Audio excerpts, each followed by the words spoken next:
as a bank statement or whatever. If you wanted to show that you have, 250,000, you could just easily do that on your bank statement, and then take a screenshot. And then when the agent asks for, because most of the time, like, it depends how you present yourself to like a actual, like, if you're direct to seller, because sometimes they don't even ask for proof of funds. Sometimes they do, sometimes they don't. But agents are always required to ask for proof of funds if they haven't dealt with you before. If you haven't closed any properties that they listed before with you, they will. They're always going to require proof of funds before they even like think you're serious in the ability to purchase a property. All right, that helps a lot because I was honestly telling these guys, I was saying, hey, I'm not gonna provide proof of funds for a house I'm not gonna buy. I need to ask more questions. And if we get this under contract, I'll send you proof of funds day of. Yeah, well, so for agents, like, you could have that conversation with them, talk about the house, all that kind of stuff. Because they're supposed. It depends who you deal. Every agent's different, obviously, but like, most agents, they want to at least try to listen to what you sent, like see if you're an actual buyer, vet you, because that's what their job is to do when they're listing a seller's property.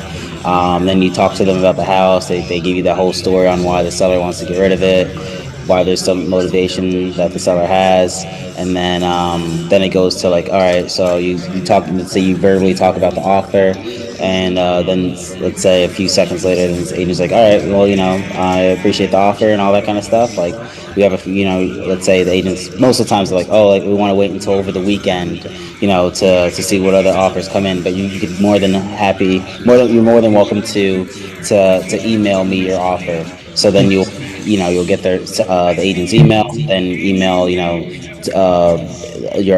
offer with the proof of funds to the agent so that they have it, because let's say they want to see like how many offers come in, all that kind of stuff. I guess compile all the offers and then present each offer to the seller come, let's say, Monday morning, and then the seller decides that what they're gonna go with. But every situation is different, but yeah, when you're submitting an offer, like, you are most likely you have to, like, to make it legit, you have to like email it to the agent. All right, one more thing. When I Yeah. submit my offer, is that basically just my contract? No. So you would have to, if you're dealing with an agent, the agent is going to provide the contract for you to sign. So how it would work? Let's say if your offer is accepted over the weekend, we'll just use, obviously today's Friday. Let's say your offer is Is accepted. that under verbal offer? One more time.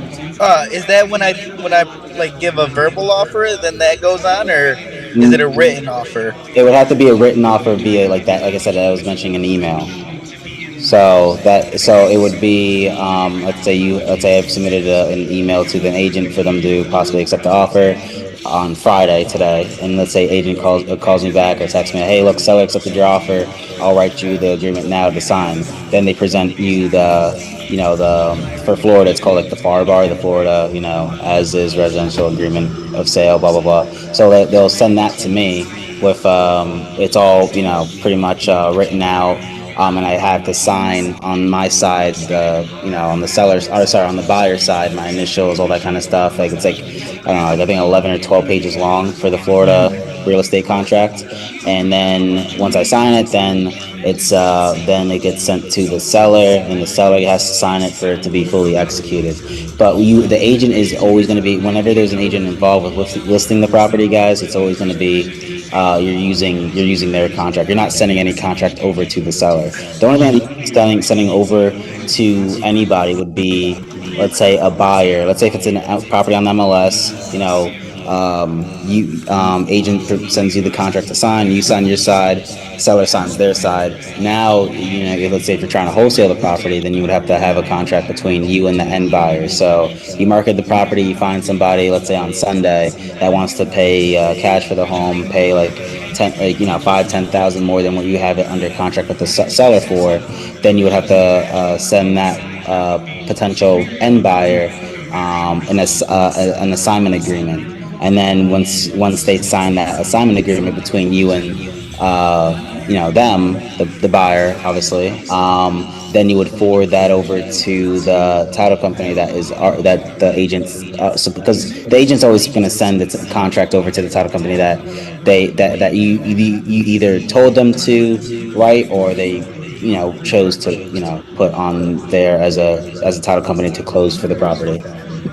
Do we have to mention and or assign, or is it like just assumed? Well, do I have to mention what? And or assign? I don't know what you mean by. Do we have to mention that we want to be able to assign the contract? I thought you were saying sign, not assign. So yes, so you want to put, there's some agents that like they will say, oh no, it's not assignable, blah blah blah. So like you have that happen. Like if I have to pull up like I don't know, like an old agreement that I've done in the past, and so you guys can see it here. Let's see, hold on. And like every contract should, I mean, that I've noticed. Between I've only deal with things in like Pennsylvania and in Florida. But let's say, for example, we're talking about Florida here. I'll just pull up a agreement that I had. Because I think I used, yeah, okay. So this is like a regular FAR bar between me and then hold on, and the seller here, Rodney was his name. So like I think section 7, yeah, 7 right here. So right here, most of the time the agent is always going to say check this box here, like may not assign this contract. So I mean, so if that's checked, then you can't assign it unless, let's say, you're unable to make it assignable, which is, that's if it's ever like that situation, I'm like, all right, fine, whatever. But if I find a buyer and all that kind of stuff, then I call. Let's say I only do this when I have a buyer who's willing to, pay X amount for the house, right? Then I would call the agent and be like, hey, look, my accountant says I have too many properties in my LLC. I'm gonna have to change it to a different LLC. Can you make the contract assignable? Then they'll make like an addendum for me saying that that contract is now assignable. They'll just do something like that. So now then I'm able to assign the rights to a different party. But most of the times, like, it's always you have to mention it. But like sometimes if you do mention it to an agent, they're gonna think that, oh, you're just gonna wholesale this property. That's why you're asking. So like it is probably better to just leave it alone until you find somebody. And then when you do find somebody, then call the agent again and use that same type of line. Because once you say that, then they'll be like, oh, okay, I understand, Because at that point in time, let's say, that buyer, is able to put money down, all that kind of stuff, then yeah, you're pretty much good to go. And the agent is not going to bat an eye about making the addendum to make it the agreement assignment. One more thing, small little thing. I know I already know the answer, but it just makes it easier if you say it. Yeah. With assigning a contract, what do agents have an issue with if the seller still gets the money that they agreed upon? Because you are not being true to, like, they don't want to deal with wholesalers. They don't want to they want to deal with an actual buyer. So that's their holdup. I mean, I don't blame them. They want to deal with someone who's actually going to close on the property. So cutting the middleman out. Yeah, exactly. So they just want to do it directly with the buyer, make it a smooth and easy transaction. Most wholesalers, a good percentage of them, they sometimes don't know what they're doing, and there are a lot of time wasters, and they don't want to have to go through that. So they want to make sure everyone's pretty much knows about real estate, isn't just watching like some TikTok or YouTube on how to wholesale and then just locking anything up. You know what I mean? Mm-hmm. So yeah. Good, thank you. Yeah, good questions, by the way. Good questions. Let's see here. I'm getting 238, 240. All right. So Anthony, you have something on Lester. I don't know if that's Adam or whatever.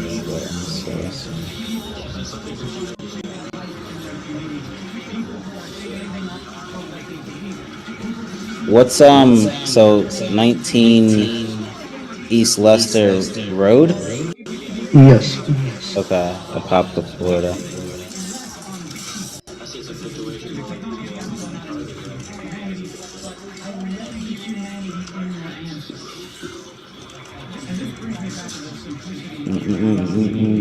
Looks like a block home.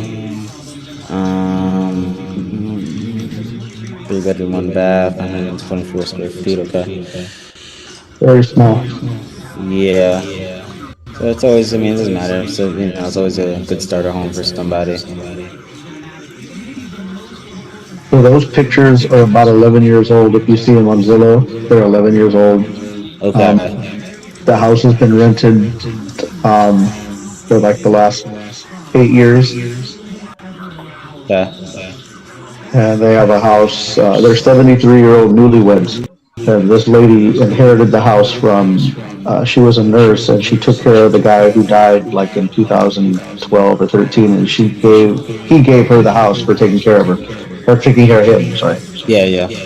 All So he right. gave her the house, and then she just been sitting on it and just been renting it out for like the last 10 years.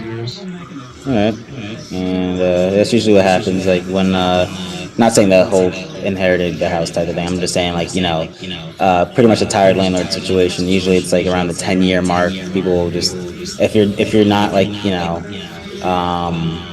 if that's not your, I guess priority, that's not your business model, then yeah, it's, usually around 10 years is perfect. But it's like where most people like mom and pop, they just kind of get tired of the whole renting it out, dealing with, sometimes shitty tenants, that sort of thing. All right, so let me, He said he was tired of changing light bulbs. yeah, and it's just, and also too, sometimes they call tired landlords like the weekend warriors, because it's like they have their regular job, and then after they do like this, like, let's say fixing a dishwasher, or changing a door or something like that. All right, so Leicester Road looks like it's in the middle of nowhere. Let me see if there's like a street view. There's no street view of the house unless I probably go to Google Maps. But yeah, I mean, it does look. It's like on the corner of Leicester Road and Rock Springs Road. So I didn't see any comps within the past. And this one sold for like 9.7 million. I wonder if it's got to be like a package deal. I don't see how this could sell for about 9.7 million. All right, I might have to zoom out a little bit here. Surprised I'm not really, okay, you're seeing more options down a little bit south of the home. And we were built, let's say, 1950 something, 1964. So I probably want to look at nothing new, like maybe like max like 1985 or something. To cut out all the new builds and stuff. So let's see what we can find here. Everything's gonna be, yeah, we're just like outside, like I guess where people are buying. 315. This one's 289. Yeah, I wish we could find something here, but I don't think that's gonna be the case. This one's 270 for, okay, 270. Maybe it wasn't rehabbed. Looks like it probably sold off market. Yeah, sold off market for 270. We don't know what the condition of the home was. It's just based off the street view, and who knows when that street view. Unless I go to Google Maps, I wouldn't be able to tell what the street view is. Or unless I go to Google Maps, I wouldn't see when Google Maps was there to take that video or that drive by the home. This one's 220 here, 21 over 1,000 square feet. Looks like new windows there. Wood frame home. 2-1, okay. And let's see, 1935 is when it was built, so about 30 years. Another property that sold off market, so we don't get to see any photos.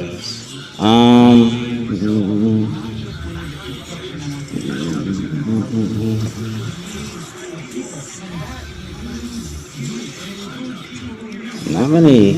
I mean, this one looks like a flip, but this is all the way down there. It's 266. There's another flip here, 253, but way south of the house. So probably a little 3.2. We only have a one bathroom, so that's gonna hurt us as well. So definitely low twos for sure. Just looking for like, all right. So here's a 2.1. This is 235 with one car garage. Looks like newer windows. Roof looks okay. This one was on the market. Sold in two. I did put it for 24 months, but sold back December of 2023 for 235. Great starter home. Whole thing was replumbed. They had a plumber in there back in 2016. AC 7 years old. New fans. I don't know when the roof was done, so that's 235 for this. We have 100 square foot more than the house, roughly. Let me look at the types of finishes the kitchen had on Realtor real quick. But I'm thinking definitely, you're going to be probably not higher than that 230 mark, I'm thinking. I wish there were, more recent comps, but kind of just got to make Apopka, Florida. It's like the middle of nowhere.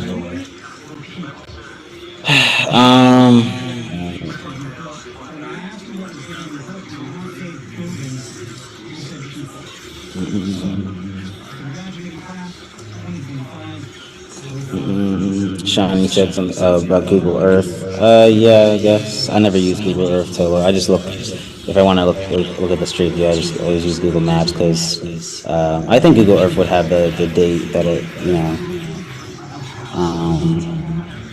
All right, so this is dated. So looks like doesn't have stainless steel appliances. So stonework still needed, tile flooring, wooden countertops, wooden cabinets. Sodas aren't loaded. I'm just kind of on the side here.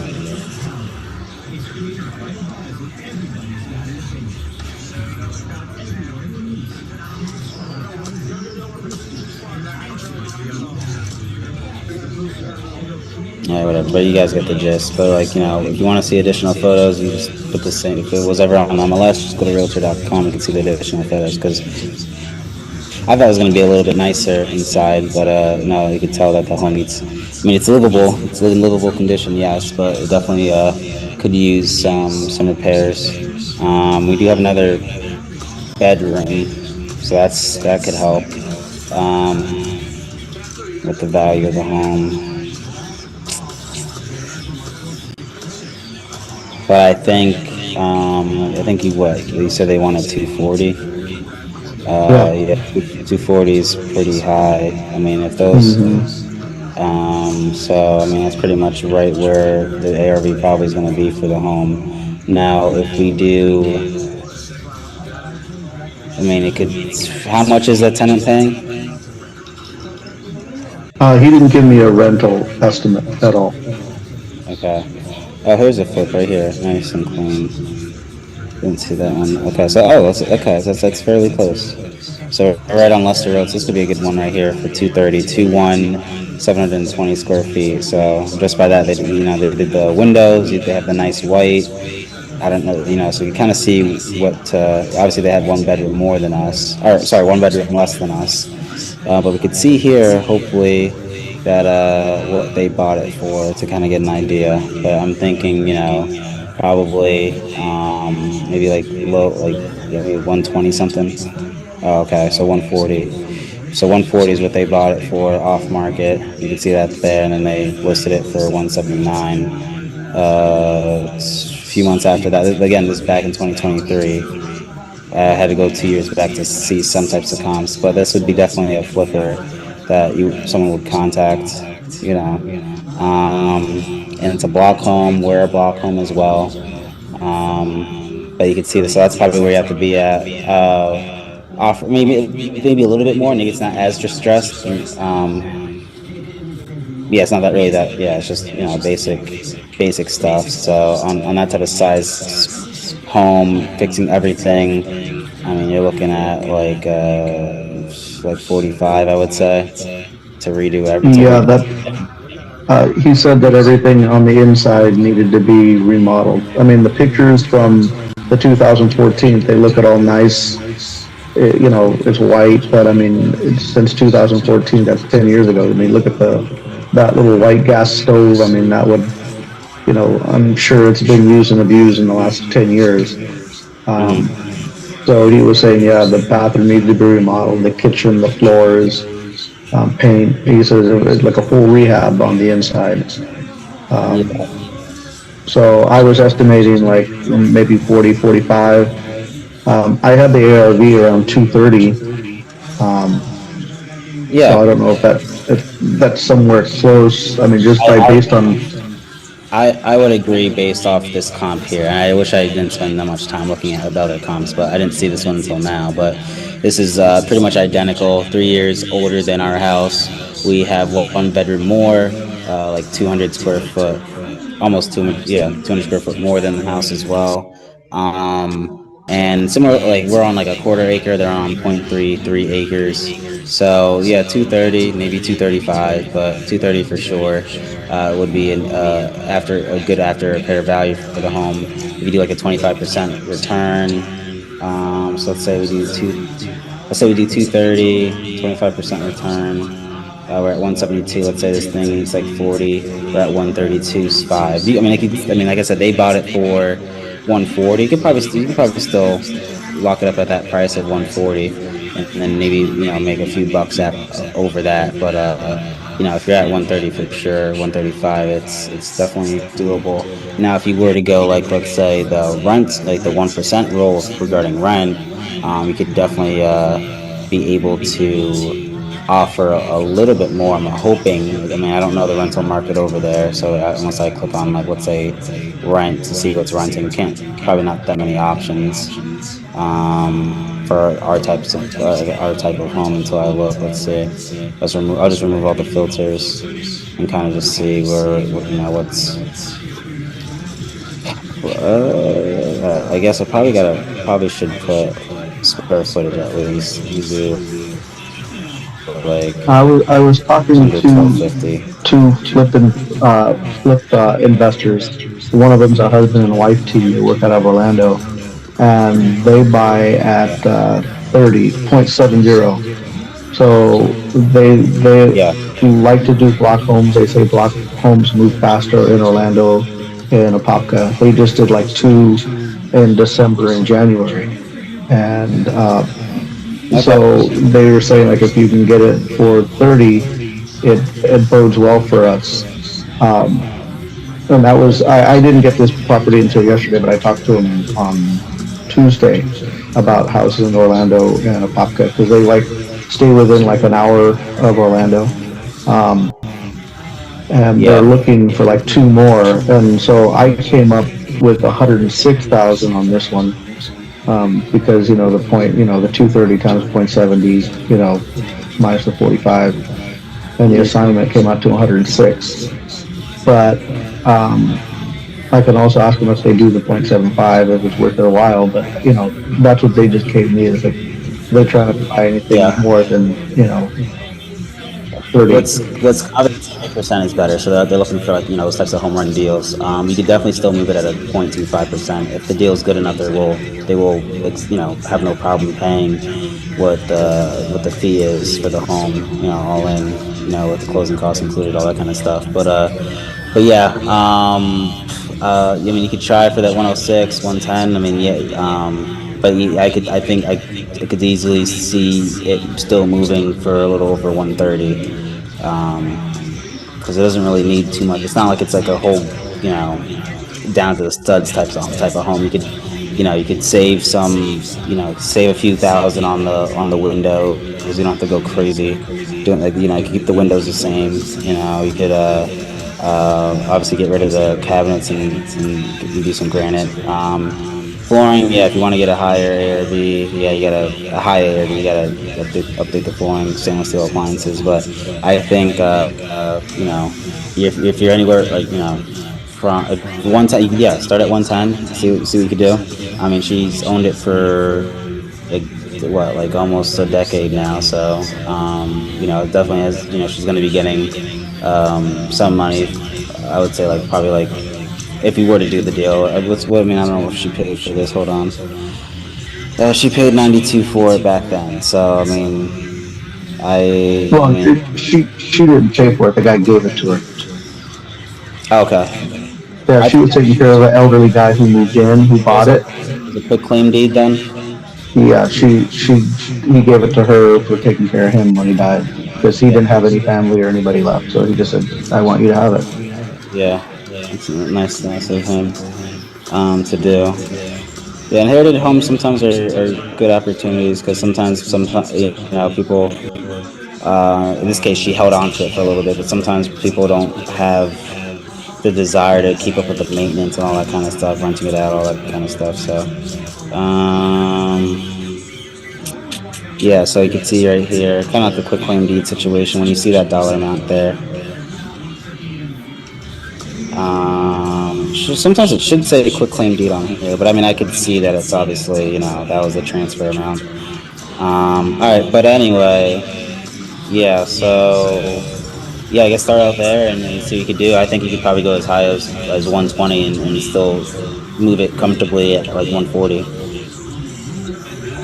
Yeah, because even at that 0.75, with the 45 rehab and the 10,000 assignment, I came up to 122.5.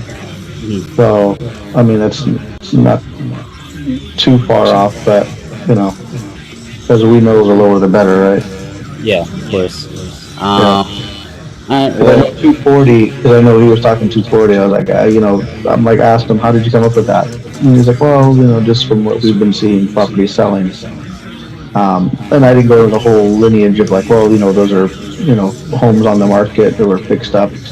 I didn't want to get into that now until I actually present him the offer because I mean, at that point, it's just one year out the other.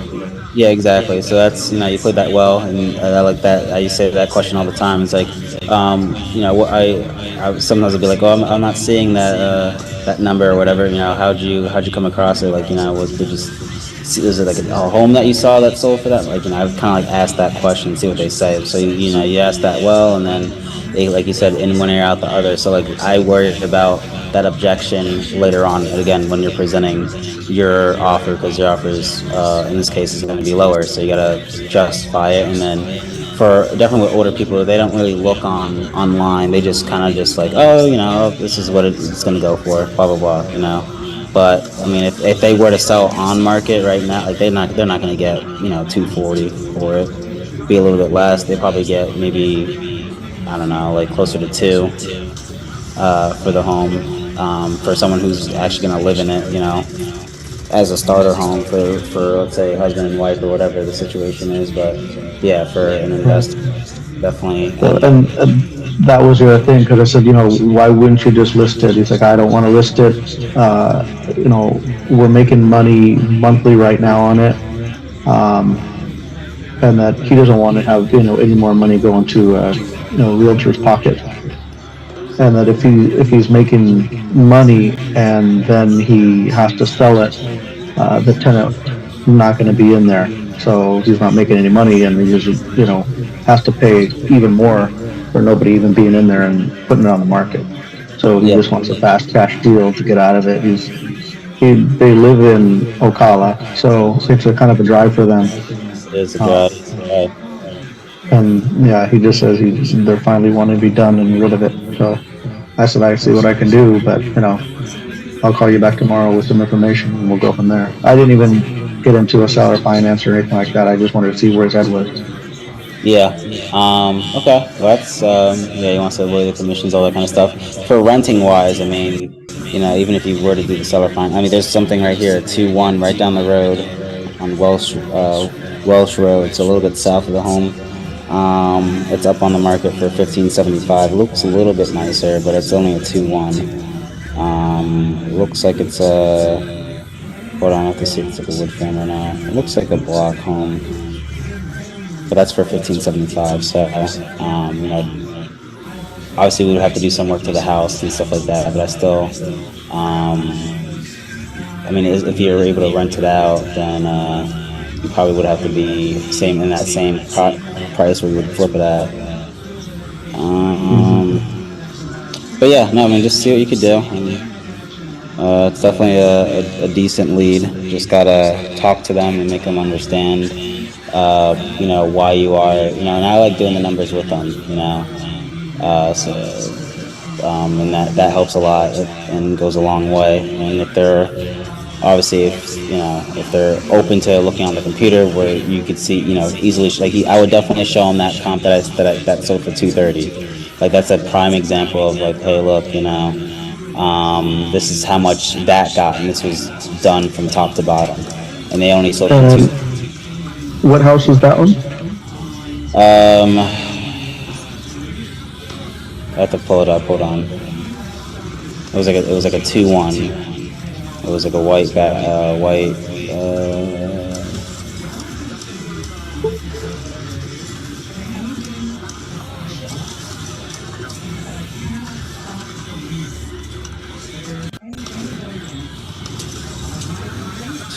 All right, so that address for its one that sold for 230 is 3119 Evelyn Scott Street.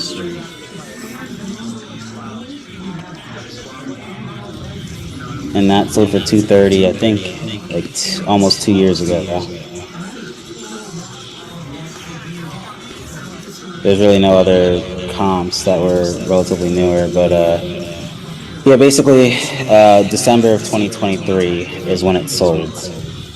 Oh yeah, that's the one the one with the red door, right? Yeah, I remember now seeing that.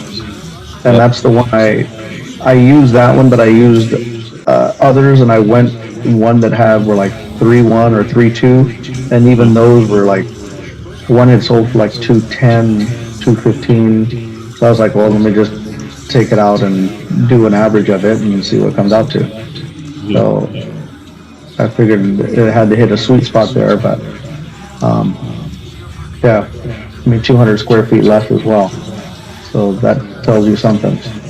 Yeah, so you could definitely let them know and and show them. I don't think I clicked on the pictures. Yeah, I could just tell they did this is like a typical standard like flip by the exterior. So like I know the inside's it's not gonna be cheap on the inside. And I'll just put it in the realtor for shits and giggles. But you could compare kitchens. Like here's their kitchen, here's your kitchen, and it's just like I have to put 15,000-20,000 just into the kitchen and bathroom. So I can't.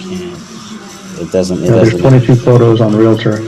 Yeah, so I'm looking at so you can see there that how well of a job new flooring, kitchen cabinets, living room's nice, so yeah, that's an address I would send to them immediately. Well, obviously I want to talk on the phone with them first, but if they want like proof of where I'm coming in at, like this is going to be an address I send to them. So all right, well thanks for that. Yeah, because I was racking my head yesterday and I was trying to find more comps, and I'm like, well, 230 sounds about right.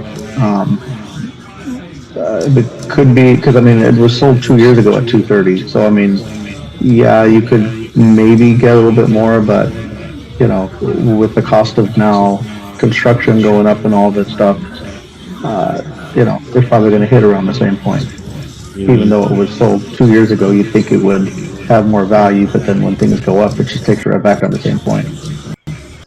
Yeah. Any other questions on this one here? Nope. I think I'm good on this one, yeah. But thank you. And then one more thing. So I got 2 pre-foreclosure listings. Now, I know we discussed it on a couple of Zooms ago, but the pre-foreclosures where you want to hit is the balance remaining is the biggest thing, right? The telling thing, besides the price point of the home. Yeah, because you could kind of see. I mean, you could try to work a subject too. So depending on the balance, and also is the balance going to exceed more than what the or is the balance going to be less than what the home can sell for as is? Because if you have, let's say, balance of the home, let's say they're behind payments and the total balance of the home is 200,000, but the home's only could sell as is for 170, then it's not going to work. Because then that's why you see all those properties like in situations that are short sales because the seller owes too much, owes more than what the property is worth. So again, they owe 200,000. Property as is probably worth 170, 175. It's not going to work. So that's why it's a big thing. So you want to find situations where like, yeah, sure they owe 200,000, but as is the property could still be worth like 230. So they're able to make something and walk away and not have like a blemish on their financing record where they're not able to make any major purchases in like 10 years because of that, because of their default with the loan. All right, yeah, because the two that I have, the balances are hitting around 50 to 55,000, and the homes are showing that are worth about 230 to 240 each one of them. So That's the good. balance, yeah. So before I even get into that, I mean, even though it shows the balance on PropWire is that, I also want to find out how much they owe to bring it current as well. Yeah, find that out because again, it's just an estimate. So you don't know. You don't want to. I mean, yes, you want to kind of use it as a gauge, but you still want to like ask them when the time is right. Obviously, like when I call pre-foreclosures, I mean, I do the same type of method. I don't mention it until they want to talk about it because it's like I feel Right. like for a lot of people, it's like they're engaged with the project. Like, well, how do you know? Like who told you? So then you have to explain like, oh, it's public record, blah blah blah. I saw that it was in default. You got a notice 2 weeks ago, in on May whatever. And it's just like, all right, and they're pretty much like they're at that point cold to you, so it's hard to talk to them further. So it's just better to be like, hey, look, how you doing, John? My name's Terrell. I do flips over in Apopka, Florida. Saw you had something on 123 Main Street. Are you open to selling? And leave it up to them to tell you yes or no. So Right, so the one guy I talked to yesterday, not the pre-foreclosure, but I got him to tell me all of his story just by asking. He's like, well, we're going to go live in Ocala. I said, oh, I'll go to Ocala. It's a little drive for you. Why do you want to make that decision to go there? I said, you came from Wisconsin. He's like, well, I hate the cold winters, and, this is what we have to do. She got the house this way. We chose between what house, and we live in Ocala instead of this one. And so I figured the pre-foreclosure one, you just kind of like ask them the same way. Oh, I came from Wyoming or what? Oh, what made the move? Well, got married and now we're divorced, so I'm selling my house. And then boom, they tell you, well, I'm thinking this foreclosure here is going to be kind of a divorce because the husband and wife are listed as 1 and 2. And pre-foreclosure kind of tells me like one of them is like stiffing the other one with the house, or both of them not making payments, or yeah. it's just It's always a can of worms with the pre-foreclosure. Same with probates as well. Sometimes it could be a can of worms, but those, if you're able to just withhold that roller coaster, withstand it. I mean, then you get some big paydays. But you just gotta know how to talk to the sellers and the process, especially for like a probate, what the whole process is, and you're good to go. gotcha. Any other questions, guys? Hey, it's Adam again. Yeah. I got a question about this property. It's sold for 140,000 above market value. I was gonna put in an offer on it just the other day for around 60 to 70,000 max, and that was gonna be a cash offer. But I look on Zillow and it says it sold for 280. I was wondering if you could look at that and let me know why it sold for so much. Because the roof is nearly caved in. The house needs a new garage door. It's bad. Yeah, I could take a look. I mean, I'm not able to really I'll try to see if I can justify that.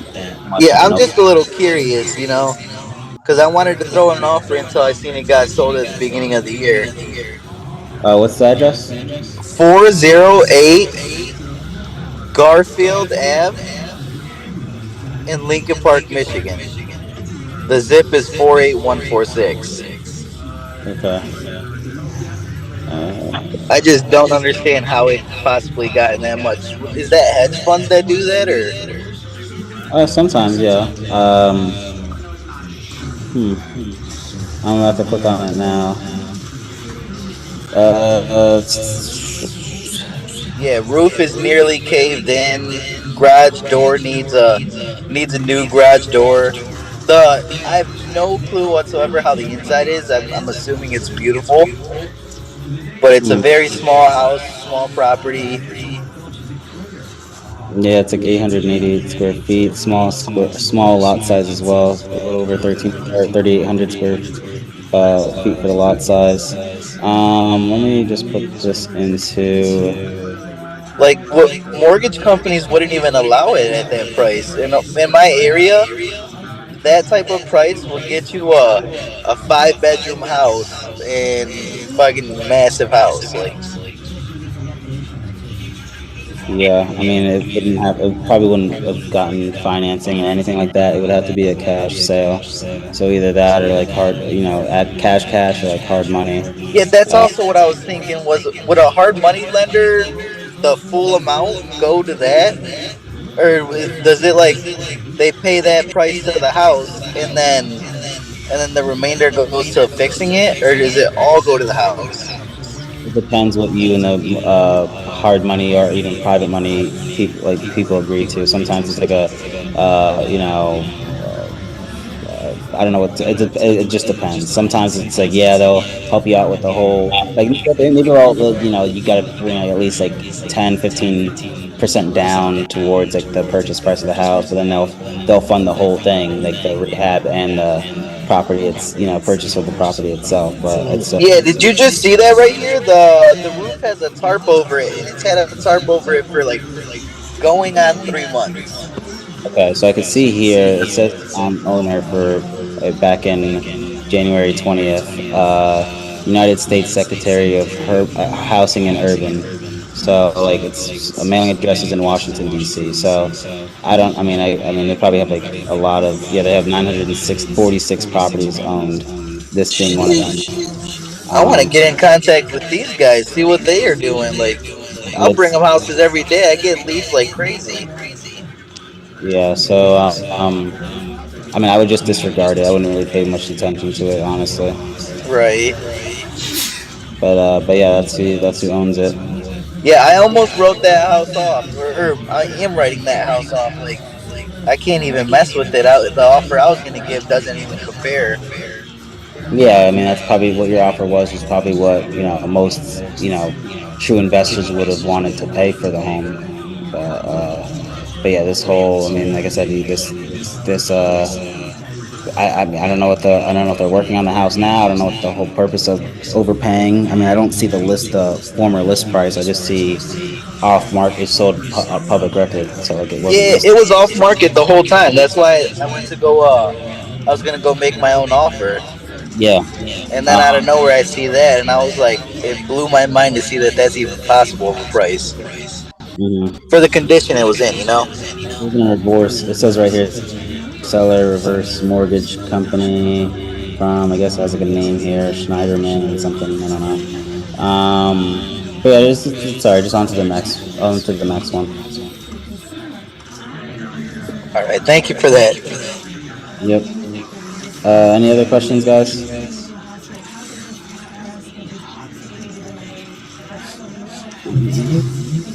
No questions. Okay. Let's see what else I got going on for today.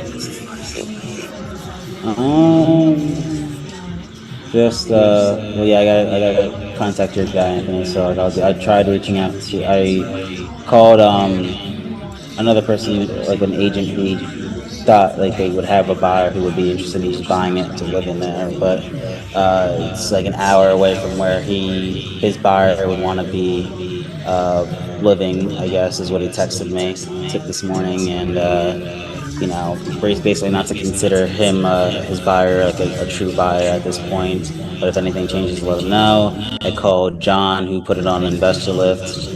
He said, I mean, I could try for an extension just to give his guys more time since they've only really worked it since 1 o'clock yesterday. I had him, I guess, go put it on Investor Lift sooner, but I thought, like I said, I thought Ryan was already put it on Investor Lift, but it was like Investor Base. It's two different platforms, so I mean, I could try for an extension, but it's just like I feel like I don't want to waste any more time. I think the best case for me is just to say like, hey, look, not able to perform on this, on this contract, blah blah blah. Then I have to terminate, and then having Ryan or like Eric just go cold on the property and lock it up at a lower price. That's probably what we're gonna have to do here. Just to give you an update for that Inglewood property.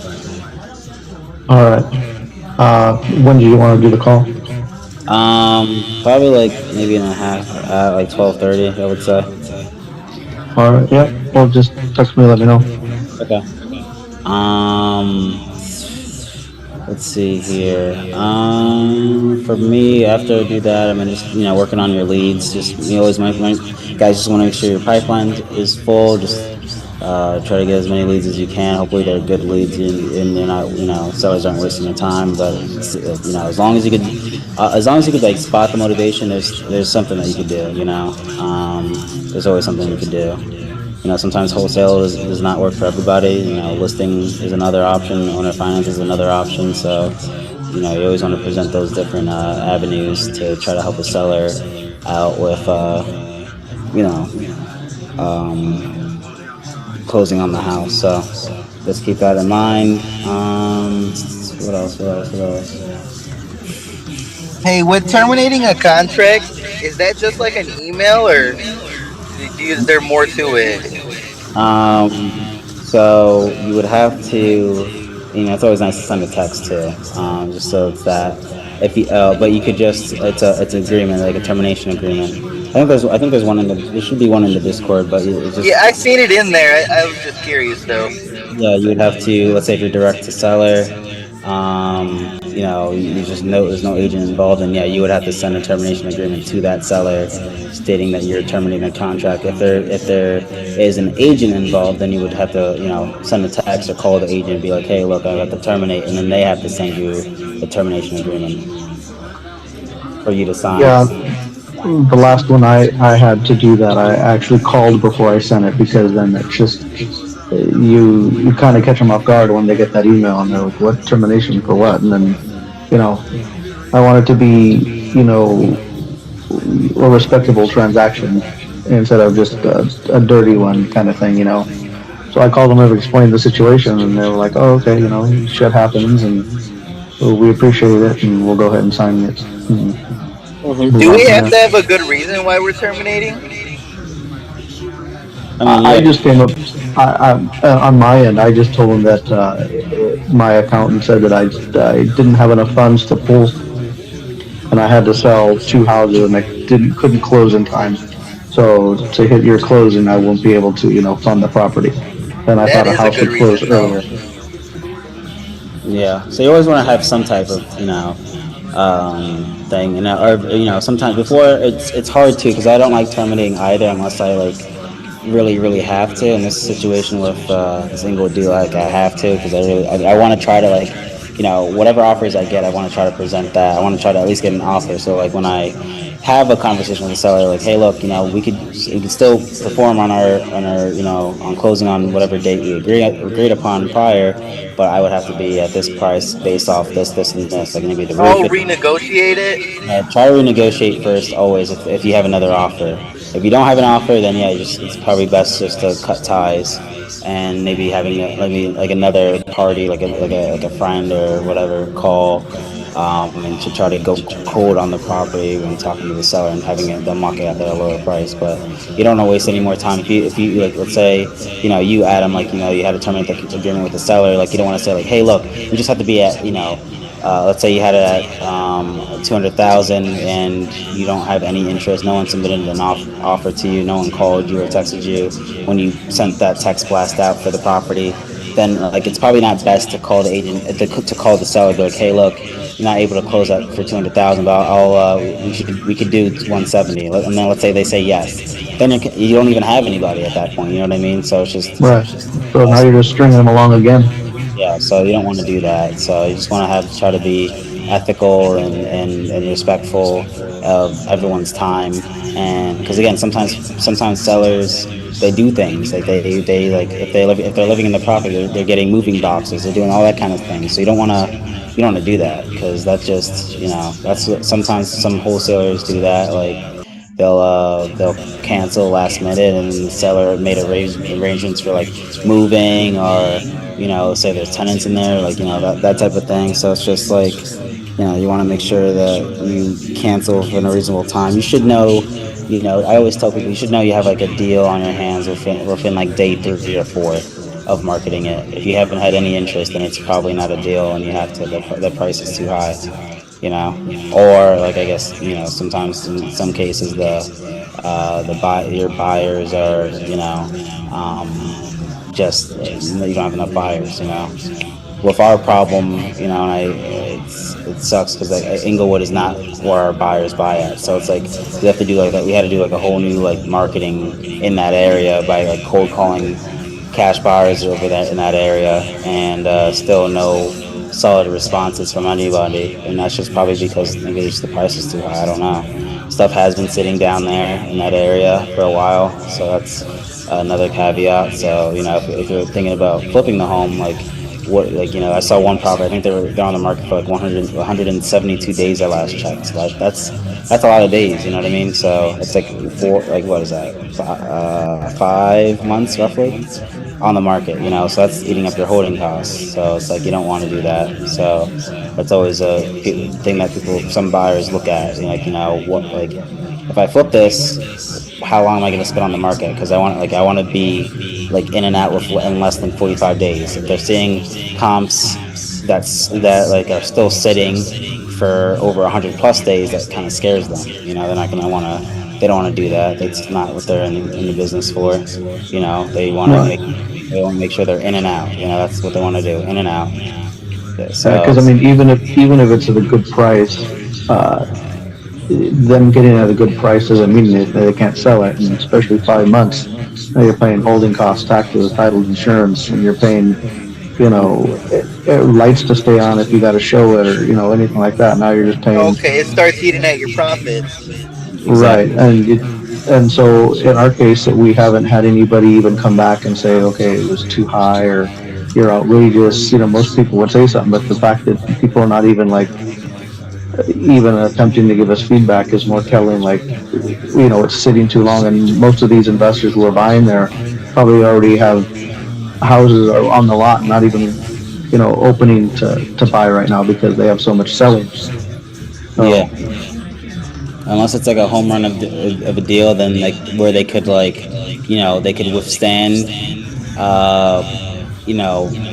those types of holding costs, and that's better. That's okay for them. They're okay with that risk. But if they're like already, if the deal is already, let's say, tight as it is at that number, they're not going to even risk it at all. But let's say if it's like, they could be, let's say they want to factor in like 20K lower, because just of the scare of holding it 2-3 extra months, then they'll just do that into their purchase price.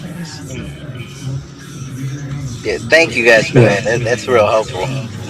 Yeah, I hear people say, well, if the numbers are great, it'll sell. But yeah, there's buyers out there, but they have to want to buy, and even if it's for a penny, but they know they can't make 5 cents in less than 2 months. What's buying it at a penny if they can't make money and what they need? They're going to wait a year. It's going to cost them how many pennies to do it. So yeah. People always say, well, if the numbers are good, it'll always sell, but that's not always the case because, obviously it just depends on the area, the market, and yeah. So that's kind of fool's gold too when they say, wholesaling is great if you get it locked up at a right price. There's thousands of buyers out there, yeah, but if one of them wants to buy, nobody even gives you any feedback. That's telling. Of where that market is in that area, specifically that area, I guess. Yeah. Any last minute questions, guys?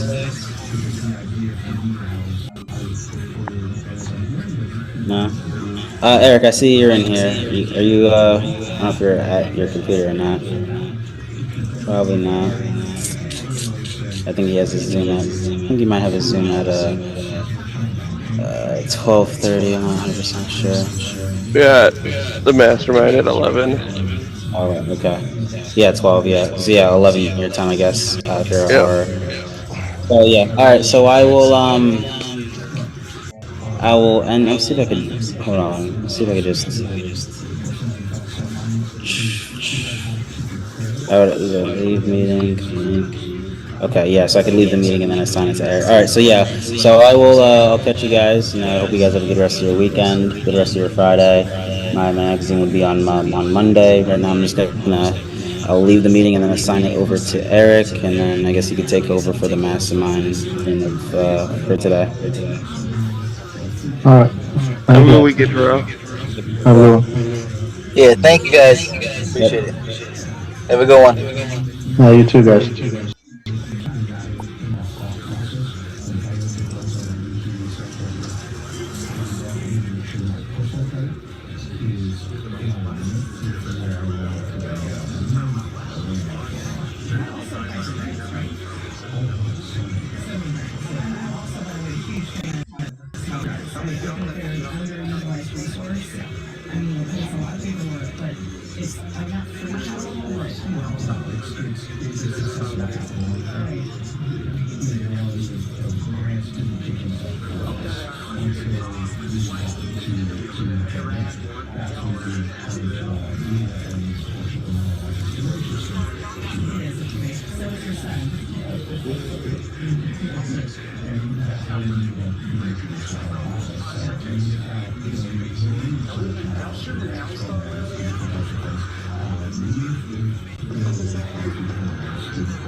I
think